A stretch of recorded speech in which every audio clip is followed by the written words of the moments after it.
Hello and welcome to T2 Day 20 of Honors Precalculus. Today we're going to start talking about parametric equations.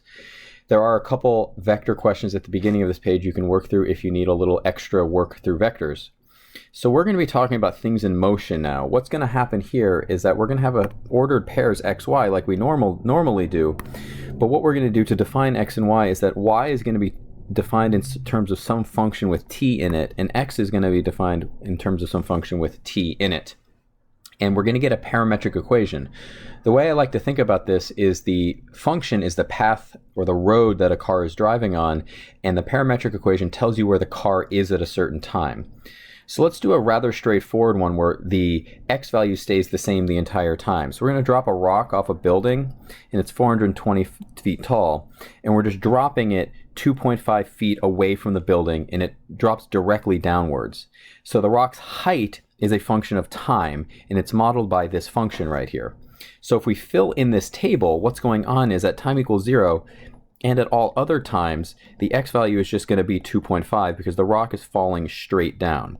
So no matter what's going on, the x value is 2.5. And what you do is you plug in t equals 0 first into this equation, and what do you get out? You end up with 420. But then you plug in 1, and what do you get out? You get 420 minus 16, you get 404. And you keep on filling it in, and you get those values. And then when you graph them, you end up with first point here, second point there, approximating where these are. But what's going on is the points are getting further and further away from each other because, as you can imagine, the rock speeds up. So that would be the first point right here, 2.5 comma 420, and there would be our second point, 2.5 comma 404. And you can keep on doing the other points, and this is when t is equal to 0, and this is when t is equal to 1. And you can do the rest of the points like that. So the rock is falling straight down just like this. In that last example, x stayed the same the entire time, but this case, x is going to be one function, and y is going to be another. So all the x values get filled in there, and all the y values get filled in there. So you're literally just taking, to fill in the first value, you plug -2 into there, and you're going to get 4 minus 3 is 1. You plug -2 into there, and you get -6. So if you fill in all the other values just like that, you get those values. And now let's plot them. So what that means is, here is our first point right here, 1, -6. So, sorry.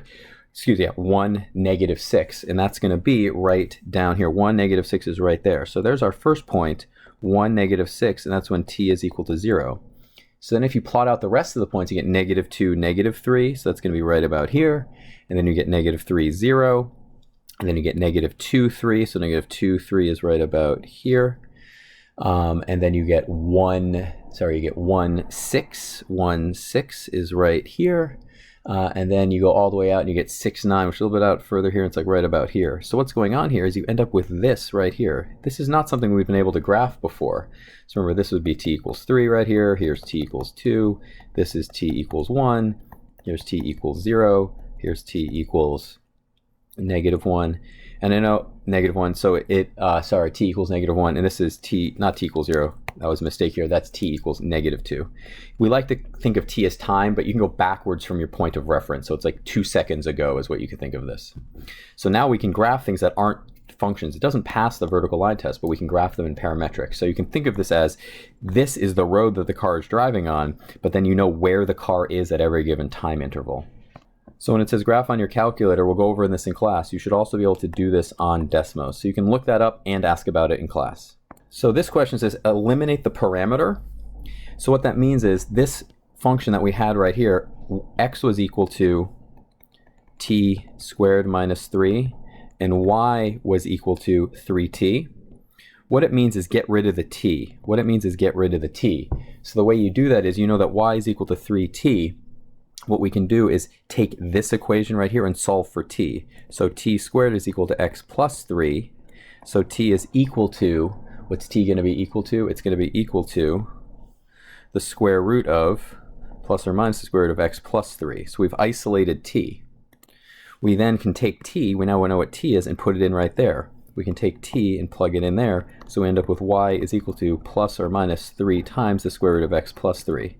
And we know we have to have plus or minus because you need a top and a bottom, the plus and minus. So you have the top half of this arc and the bottom half of this arc, the plus and the minus.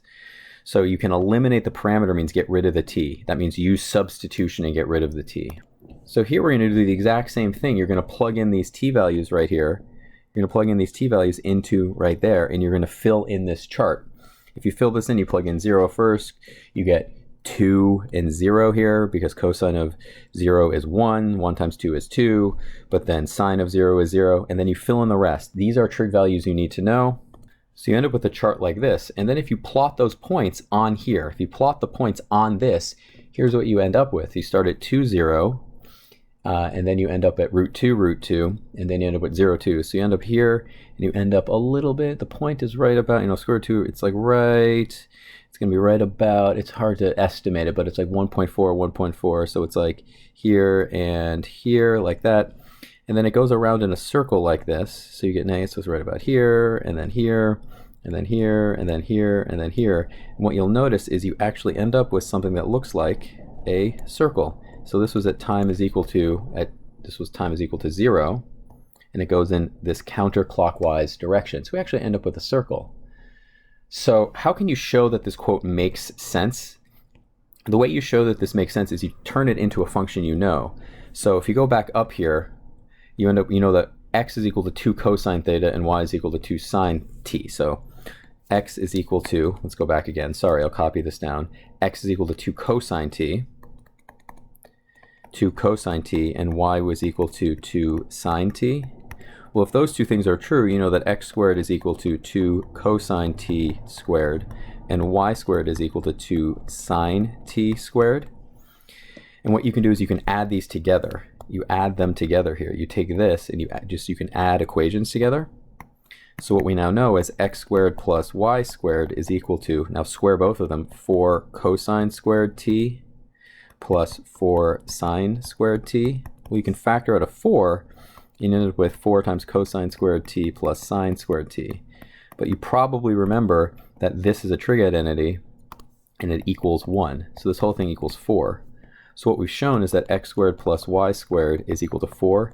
This is the equation for a circle of radius 2 around the origin. So we've eliminated the t and gotten rid of it, and it shows that it is a circle with radius 2. So you plot these points one at a time, and you get the road. Here's the road right here, and you can write that as x squared plus y squared, but that doesn't tell you where the particle is. You need this parametric equation. Now you might note that there are multiple ways to write the same road, and we're going to talk about that. Just how you can drive a car multiple ways on one road, you can write multiple parametric equations that come out to the same path. We're going to work on that next.